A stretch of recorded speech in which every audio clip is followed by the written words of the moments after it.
Randeep analysis ক্লাসে তোমাদের সকলকে জানাই স্বাগত। আজ যে ভিডিওটা নিয়ে আমরা আলোচনা করব দ্বিতীয় পর্যায়ক্রমিক মূল্যায়নে 2025 শ্রেণী চতুর্থ বিষয় বাংলা রায়মার্টিনির প্রশ্নের উত্তর 10 নম্বর স্কুল। সঠিক উত্তরটির মাথায় টিক চিহ্ন দাও।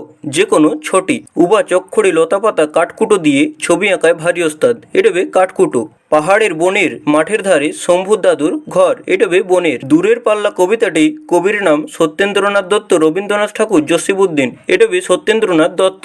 স্কট জন্মগ্রহণ করেন 1901, 1868, 1885 সালে, এটাবে 1868। শম্ভুর বয়স 12, 13, 14 বছর, এটাবে 12। মাটির উঁচু পথে দুপাশে নানান উচ্চতার ধানের ক্ষেত, পাটের ক্ষেত, গমের ক্ষেত, এটাবে পাটের ক্ষেত। গুয়াহাটি থেকে রওনা হতে 11টা, 10টা, 12টা, এটাবে 11টা।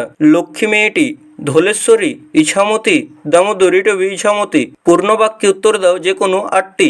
অ্যামাজনের জঙ্গলে কাকে জলের দেবতা বলা হয়েছে? বোতকে জলের দেবতা বলা হয়েছে।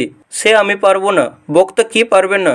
দাদুর জন্য হাড় ভাঙা পাতা ও মধু আনতে পারবে না। তার নাকে নোলক কিন্তু মাথা তিনি নেড়া। কে?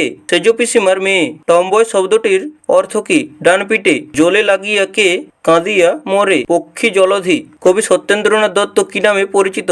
ছন্দের জাদুকর নামে পরিচিত। বালির দেশ কথাটির অর্থ কি? মরুভূমি। আমার তরি বোঝাই করে দেবে উপহার। কি উপহার দেবে? মানিক রত্ন তরি বোঝাই করে উপহার দেবে। সত্য চাওয়া কবিতাটি কার লেখা? নরেশ গুহ। শম্ভুর দাদুর জন্য ওষুধ কোথা থেকে আনতে গিয়েছিল? শুশনি পাহাড়ে। 1901 সালে দক্ষিণ মেরু অভিযানের স্কটের ব্যবহৃত জাহাজের নাম কি? ডিসকভারি। বাম দিকের সঙ্গে ডান দিক মেলাও। বাম দিক, ডান দিক। পাঠশালা, গুরুমশাই, টেরোনোভা, জাহাজ, এনাকোন্ডা, অ্যামাজন, ধলেশ্বরী, ক্ষেপা নদী। বাক্য রচনা করো। স্লেজ। মেরু দেশে স্লেজ গাড়ি দেখা যায়। টম্বয়। সেজু পিসিমার মেয়ে একটি পাক্কা টম্বয়। সন্ধি বিচ্ছেদ করো। দেশান্তর, দেশ যোগ অন্তর। স্বাগত, সুযোগ আগত। বেকুল, বিযোগ আকুল। পিত্রাদেশ, পিত্রযোগ আদেশ। শব্দার্থ লেখো যে কোনো 4টি।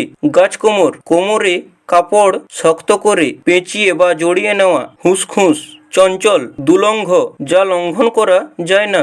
মোরালো, রাজহাঁস। শক্তি, ক্ষমতা। আস্থানা, বাসস্থান। লিঙ্গ পরিবর্তন করো। সেজ পিসিমা, সেজ পিসেমশাই। প্রতিবেশী, প্রতিবেশিনী। নিচের বাক্যগুলিতে কোন পুরুষের ব্যবহার হয়েছে লেখো। আমরা সবাই 2-1 বছরের ছোট বড়। উত্তম পুরুষ, পুরু কাঁথার মধ্যে সেঁধিয়ে গেলাম শরীর গরম করতে। উত্তম পুরুষ।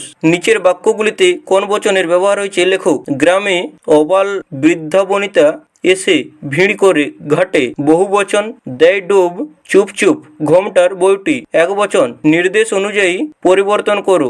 বসে বসে দেখি, এটা মধ্যম পুরুষ করলে হবে বসে বসে দেখো। সমার্থক শব্দ লেখো। বায়ু, বাতাস, পবন, শিক্ষক, মাস্টার মশাই, গুরু। নিচের বাক্যগুলির কর্তা ও কর্ম খুঁজে লেখো। আমি ওষুধ বলে দিচ্ছি। কর্তা আমি, কর্ম ওষুধ। পাল্লা শব্দটিকে পৃথক অর্থে ব্যবহার করে দুটি স্বাধীন বাক্য রচনা করো। পাল্লা, মূল্যবান রত্ন।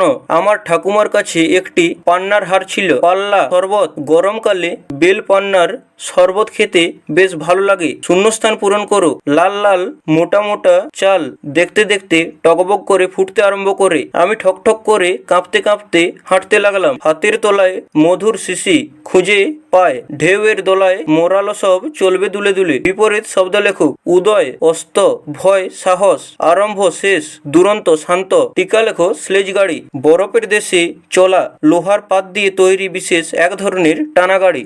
এগুলি অনেক সময় 4টি চাকাওয়ালা হয়। সাধারণত বরফের দেশে লোমশ চেহারা কুকুর এই গাড়িগুলিকে বরফের মধ্যে দিয়ে টেনে নিয়ে যায়। তো তোমাদের কাছে একটাই অনুরোধ, ভিডিওটি ভালো লেগে থাকলে লাইক করবে, চ্যানেলে নতুন হয়ে থাকলে চ্যানেলটি সাবস্ক্রাইব করে দেবে। তো দেখা হবে পরে কোনো নতুন ভিডিওতে। তো তখন ভালো থাকো, সুস্থ থাকো, মন দিয়ে পড়াশোনা